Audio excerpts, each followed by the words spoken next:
दोस्तों आज की इस वीडियो में मैं आपको मनाली के बारे में पूरी जानकारी देने वाला हूं कि कैसे आप बहुत कम बजट में बहुत सस्ते में पूरे मनाली को घूम सकते हैं। आप देश के चाहे किसी भी कोने में रहते हो, ये वीडियो आपके बेहद काम आएगी क्योंकि A to Z information cover करूंगा मैं इस वीडियो में मनाली के बारे में, और बहुत कम बजट और बहुत सस्ते में बेहद शानदार ट्रिप रहेगी आपकी मनाली की अगर आप ये वीडियो एंड तक देख लेते हैं तो। वीडियो शुरू करने से पहले एक छोटी सी रिक्वेस्ट और करना चाहूंगा, अगर ऐसी ही एंटरटेनिंग और इन्फॉर्मेटिव वीडियोस देखते रहना चाहते हैं तो चैनल को सब्सक्राइब करें, साथ में बेल आइकन दबाने के बाद ऑल नोटिफिकेशन पर क्लिक करें। आपको ऐसी ही informative videos MS vlogger YouTube channel पर हमेशा मिलती रहेंगी।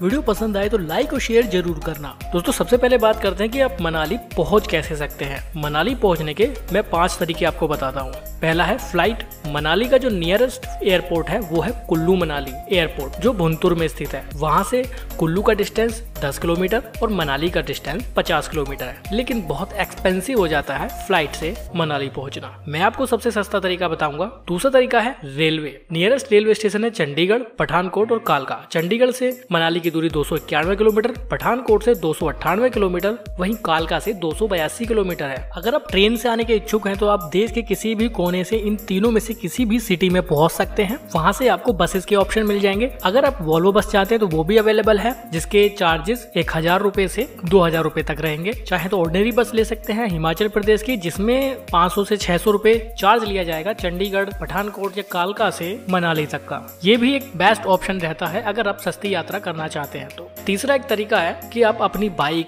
कार या टैक्सी लेकर आ जाइए, लेकिन इसमें भी काफी ज्यादा खर्चा हो जाता है। अगर आप अपनी बाइक, कार या टैक्सी लेकर आते हैं तो मनाली में एंट्री करने से पहले आपको ग्रीन टैक्स देना होगा। अगर आप बाइक लेकर आते हैं तो आपको 100 रुपए ग्रीन टैक्स देना होगा।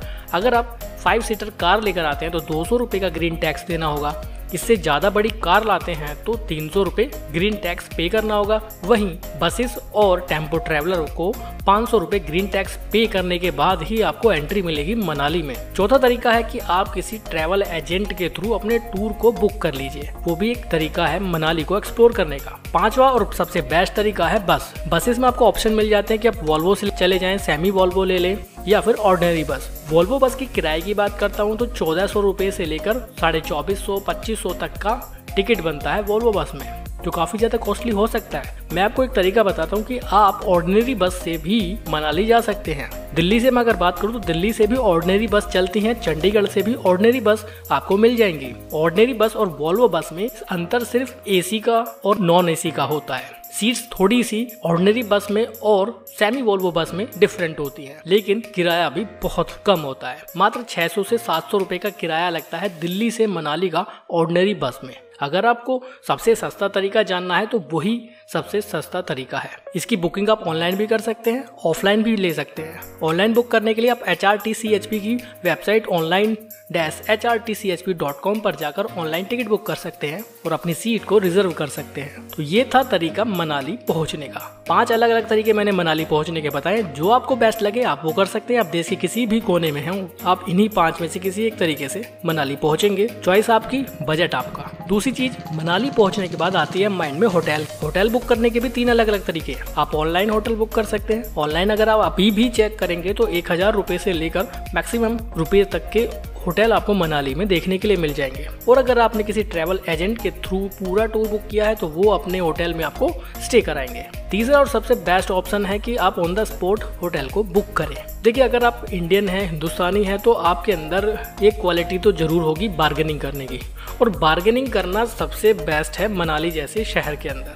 आप होटल्स में भी बार्गेनिंग कर सकते हैं। जी हाँ, आपको मात्र 500 रुपए में मनाली में बहुत शानदार रूम मिल सकता है अगर आपके अंदर थोड़ी बार्गेनिंग करना और सर्च करने का टैलेंट है तो। माल रोड के आसपास बहुत सारे होटल्स हैं। उन होटल्स में प्राइस बहुत ज्यादा नहीं है। वहाँ आपको 500 रुपए में भी बहुत शानदार रूम मिल सकता है। ऑनलाइन जिस रूम की चार्जेस आपको 1000-1500 देने होते हैं, वही आपको ऑन द स्पॉट 500 रुपए में भी मिल सकता है। बट डिपेंड करता है सीजन पर। अगर आप ऑफ सीजन में जाते हैं, जैसे जुलाई से लेकर अक्टूबर तक, तो आपके पास ऑप्शन है कि आप on the spot he hotel book कर लीजिए। बट अगर आप पीक सीजन में जा रहे हैं तो बेस्ट है कि आप ऑनलाइन होटल बुक करें। ऑनलाइन होटल बुक करते वक्त हम भूल जाते हैं कि वहां से मेन रोड यानी मेन माल रोड की दूरी कितनी है। कभी कभी बहुत ज्यादा डिस्टेंस पे हमारा होटल होता है और हमें लोकल साइट्स को विजिट करने में काफी प्रॉब्लम होती है। ऑन द स्पॉट अगर हम बुक करते हैं तो ये सब चीजें हम इजीली देख सकते हैं। तो जो तरीका मैं आपको बता रहा हूँ ये बेस्ट है। ऑफ सीजन में अगर जाते हैं तो ऑन द स्पॉट वहीं से होटल बुक कर सकते हैं। सवाल उठता है कि कितने दिन का टूर बनाएं। ये भी एक अहम सवाल है। मेरे हिसाब से, मेरे एक्सपीरियंस के हिसाब से 2 दिन और 2 रात सुफिशिएंट है मनाली के लिए। कोशिश करें कि मनाली आप अर्ली मॉर्निंग पहुंच जाए ताकि वो दिन आपका काउंट हो जाए, आप लोकल साइट्स विजिट कर सकते हैं। 2 रात रुके, 2 दिन रुके, आप पूरा मनाली कवर कर लेंगे। चलिए अब मनाली पहुंच गए, होटल बुक कर लिया, अब बात आती है लोकल साइट्स को विजिट करने की और वहां पर कितना खर्च करेंगे, कैसे उसको एक्सप्लोर करेंगे। सबसे सस्ते तरीके मैं बताऊंगा आपको मनाली को घूमने का। जिस दिन आप मनाली पहुंचेंगे, आप चाहें तो उस दिन वहां की लोकल जो आसपास की साइट्स हैं उनको विजिट कर सकते हैं, जैसे Hadimba Devi temple, club house, Manu temple, Vashisht temple.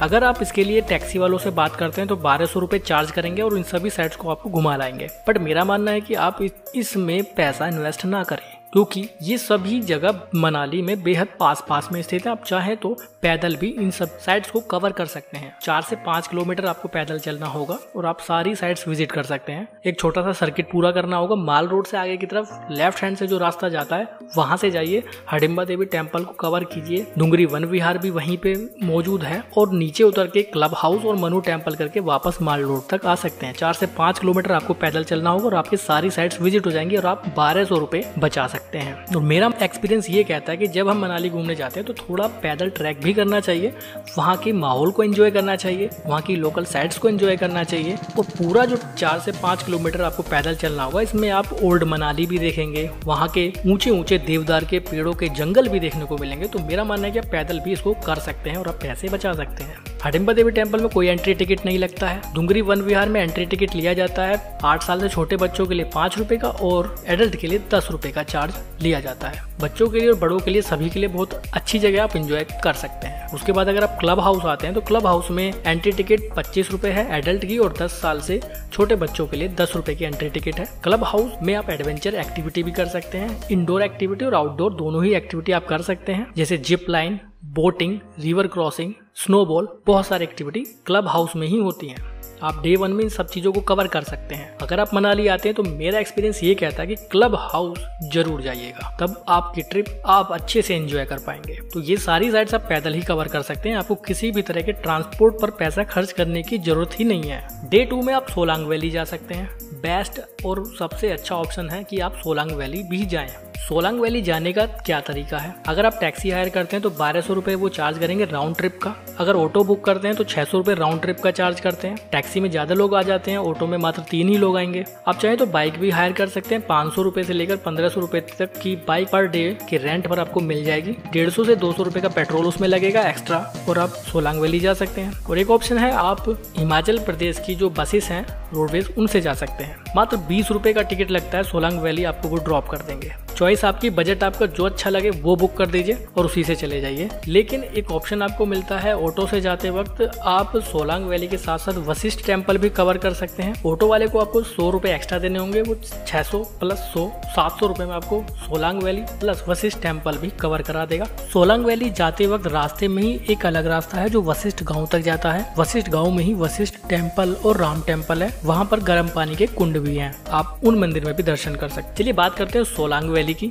Solang valley की दूरी मनाली से 14 किलोमीटर है। बहुत अच्छा रोड बना हुआ है, आप बाइक से भी जा सकते हैं। आप अपनी कार लेकर आए हैं या अपनी बाइक खुद लेकर आए हैं तो उससे भी जा सकते हैं। बहुत सारी एडवेंचर एक्टिविटी सोलांग वैली में होती हैं। अगर आप अपनी गाड़ी, कार, बाइक कुछ लाए हैं तो कोई पार्किंग शुल्क सोलांग वैली में आपको नहीं देना पड़ेगा। रोड साइडेड पार्किंग है, वहीं पे खड़ी करनी होगी और आप सोलांग वैली में एंजॉय करने जा सकते हैं। अगर आप स्नोफॉल के सीजन में आते हैं तो बहुत सारी एडवेंचर एक्टिविटी वहाँ पर एक्टिवेट हो जाती हैं, जैसे स्कीइंग। 2000 रुपये चार्ज लिया जाता है पर कपल का, जिसके साथ guide plus snow dress available होती है। अगर आप सिर्फ स्नो ड्रेस लेना चाहते हैं तो 250 रुपये देना होगा आपको। स्नो ड्रेस प्लस शूज आपको दिए जाएंगे, आप बर्फ में एंजॉय कर सकते हैं। इसके अलावा अगर आप पैराग्लाइडिंग करना चाहते हैं तो 1600 रुपये शॉर्ट हाइट पैराग्लाइडिंग का चार्ज है और ज्यादा हाइट से आप पैराग्लाइडिंग करना चाहते हैं तो 3200 रुपये चार्ज लिया जाता है। रोप वे सोलांग वैली में अवेलेबल है। 650 रुपये है रोपवे का चार्ज राउंड ट्रिप का। बट मेरा एक्सपीरियंस ये कहता है कि जो भी चीज़ें आप बुक करते हैं एडवेंचर से रिलेटेड, उसमें बार्गेनिंग जरूर करें। जितनी बार्गेनिंग आप अच्छे से कर पाएंगे, आपकी जो बजट का कॉस्ट है वो कम हो जाएगा, क्योंकि बार्गेनिंग मनाली में सबसे ज़्यादा चलती है। एडवेंचर एक्टिविटीज़ में भी, यहाँ तक कि लोकल ट्रांसपोर्ट के खर्चे में भी बहुत ज़्यादा बार्गेनिंग चलती है। अगर आप कम करा सकते हैं तो करा लीजिए, और बहुत कम रेट हो भी जाता है। जिस एडवेंचर एक्टिविटी का वो 500 रुपये चार्ज बताते हैं, उसे वो 100 रुपये में भी करवा देते हैं। ये मेरा खुद का भी एक्सपीरियंस रह चुका है मनाली के साथ। तो डे 2 में आप सोलांग वैली को कवर कर लीजिए। 2-3 घंटे 4 घंटे आप सोलांग वैली में बिताइए। अगर आप एडवेंचर एक्टिविटी करना चाहते हैं तो वो भी कर लीजिए। आसपास में होटल, खाने पीने के stall, coffee stall, tea shop, Maggi shop, सब चीज़ें अवेलेबल होती हैं, एंजॉय कर सकते हैं। कुछ लोग बोलते हैं कि रोहतांग पास जाएं या ना जाएं। देखिए, अगर आप फैमिली के साथ आए हैं, बच्चों के साथ आए हैं, एंजॉय करना चाहते हैं मनाली को, तो मेरा एक्सपीरियंस कहता है कि आपको रोहतांग पास जाने की जरूरत ही नहीं है। आप क्लब हाउस को कवर कीजिए, बहुत मजा आएगा। आप सोलांग वैली जाइए, बहुत एंजॉय करेंगे। माल रोड को एंजॉय कीजिए, आसपास के मार्केट को एंजॉय कीजिए, आसपास की लोकल दूसरी साइट्स को एंजॉय कीजिए। 2 चीजें मैं आपको बता रहा हूँ, क्लब हाउस और सोलांग वैली। अगर आप ये दोनों कवर करते हैं तो आपकी मनाली ट्रिप बहुत मजेदार होने वाली है। आपको रोहतांग पास जाने की जरूरत नहीं है। रोहतांग पास में कोई एडवेंचर एक्टिविटी नहीं होती है, सिर्फ बहुत ज़्यादा स्नो होती है सर्दियों के मौसम में, इसीलिए लोग वहाँ जाते हैं। लेकिन बहुत ज़्यादा ट्रैफिक जाम भी वहाँ पर हो जाता है, बहुत ज़्यादा हेक्टिक हो जाता है। पूरा दिन आपको लग जाता है रोहतांग पास ट्रिप के लिए, क्योंकि 50 किलोमीटर दूरी है मनाली से रोहतांग पास की। 50 किलोमीटर जाना, 50 किलोमीटर वापस आना, यानी 100 किलोमीटर आपको गाड़ी में ही रहना होगा, और जर्नी बहुत ज़्यादा हेक्टिक हो जाती है अगर आप फैमिली के साथ जाते हैं। तो मेरा एक्सपीरियंस कहता है कि आपको नहीं जाना चाहिए। रोहतांग पास जाने के लिए आपको परमिट भी बनवाना पड़ेगा। अगर आप खुद की कार लेकर आते हैं तो 500 रुपये में परमिट बनता है रोहतांग पास जाने के लिए। उसको आप चाहे तो ऑनलाइन बनवा सकते हैं, चाहे तो वहाँ पर SDM ऑफिस से भी बनवा सकते हैं, या फिर वहाँ पर जो टूरिज्म एजेंट होते हैं उनसे कांटेक्ट करके भी आप परमिट बनवा सकते हैं। अगर आप वहाँ से टैक्सी हायर करते हैं तो 2500 रुपये चार्ज करेंगे वो आपको रोहतांग पास घुमा कर लाने का। परमिट वगैरह की टेंशन सब उन्हीं की रहेगी। ऑटो अवेलेबल नहीं है। बस से जाते हैं तो 70-80 रुपये टिकट होता है एक आदमी का, लेकिन बहुत ज़्यादा हेक्टिक हो जाएगा। वापस आते वक्त आपको बस मिलने में प्रॉब्लम हो जाएगी। बाइक रेंट पे ले सकते हैं, पहले भी बता चुका हूँ, 500 से 1500 रुपये में बाइक मिल जाएगी। अलग से पेट्रोल डलाना होगा। आप चाहें तो रोहतांग पास जा सकते हैं, परमिट भी वो बना के देंगे। 300 रुपये परमिट के एक्स्ट्रा आपसे चार्ज करेंगे रोहतांग पास के लिए। लेकिन अगर आप फैमिली या कपल के जा रहे हैं तो रोहतांग पास आप अवॉइड कर सकते हैं। 2 दिन में आप मनाली की बाकी साइड्स को कवर कीजिए, एंजॉय कीजिए, बहुत इंजॉयबल आपकी जर्नी रहेगी। फूड की बात करते हैं, हर तरह का, सभी तरह का फूड मनाली में अवेलेबल है। एक सवाल उठता है कि बेस्ट टाइम कौन सा है मनाली जाने का। देखिए, मनाली एक ऐसा शहर है जहाँ पूरे साल भीड़ लगी रहती है। पीक टाइम की मैं बात करूँ तो स्नोफॉल के टाइम पे सबसे ज्यादा पब्लिक यहाँ पर आती है, सबसे ज्यादा टूरिस्ट आते हैं। वो नवंबर से लेकर फरवरी मार्च तक स्नो अवेलेबल रहती है, तभी टूरिस्ट सबसे ज्यादा आते हैं। 500-550 तक भी कपल पर डे मनाली में एंट्री कर चुके हैं एक सर्वे के अकॉर्डिंग। दूसरे सीजन में 350-300 कपल पर डे एंट्री करते हैं मनाली के अंदर। अगर आप स्नो एंजॉय करना चाहते हैं तो नवंबर से फरवरी मार्च तक आप कभी भी आ सकते हैं। बहुत ज्यादा स्नो आपको देखने के लिए मिलेगी, और बहुत सारी एडवेंचर एक्टिविटी जो स्नो में होती हैं वो एक्टिवेट हो जाती हैं इन मंथ में। थोड़ा सा कॉस्टली हो जाता है नवंबर से फेब के मंथ के बीच में। सबसे सस्ता सीजन होता है जुलाई से लेके अक्टूबर तक। अगर आप आते हैं तो बहुत सस्ता सीजन रहता है, सारी चीज़ें बहुत सस्ती आपको मिल जाएंगी।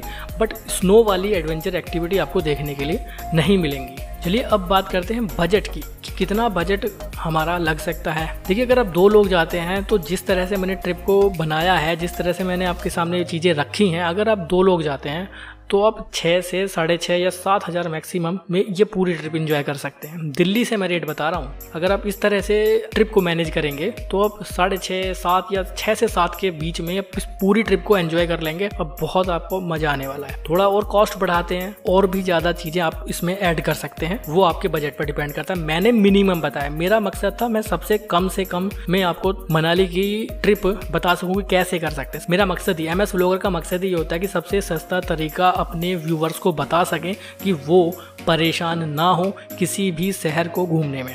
लोगों के मन में होता है हुआ कि यार मनाली जाएंगे तो कम से कम 20-30 हज़ार रुपये खर्च हो जाएंगे, लेकिन ऐसा नहीं है। ट्रिप को मैनेज करना पड़ता है, बनाना पड़ता है। उसी ट्रिप को बनाने में मैं आपकी हेल्प करता हूँ। वीडियो कैसी लगी कमेंट बॉक्स में बताइएगा। कोई सवाल रह गया है तो वो भी कमेंट बॉक्स में डाल दीजिए, पूछ सकते हैं, जरूर जवाब दूंगा, जितना जल्दी हो सकेगा उतना जल्दी जवाब दूंगा। लाइक जरूर कर लीजिए, अगर वीडियो यहाँ तक देखिए तो यार एक लाइक जरूर कर लीजिए। आपके एक लाइक से इंस्पिरेशन मिलती है मुझे कि मैं अच्छे से अच्छा कंटेंट, अच्छे से अच्छी वीडियो, अच्छे से अच्छी इन्फॉर्मेशन आप तक पहुँचाता रहूँ। और अब जो समय आने वाला है, नवंबर से ये पीक सीजन शुरू हो जाएगा, मनाली का स्नोफॉल कुछ ही दिनों बाद शुरू हो जाएगी, तो टूरिस्ट का जमावड़ा वहाँ लगना स्टार्ट होने वाला है। बहुत बहुत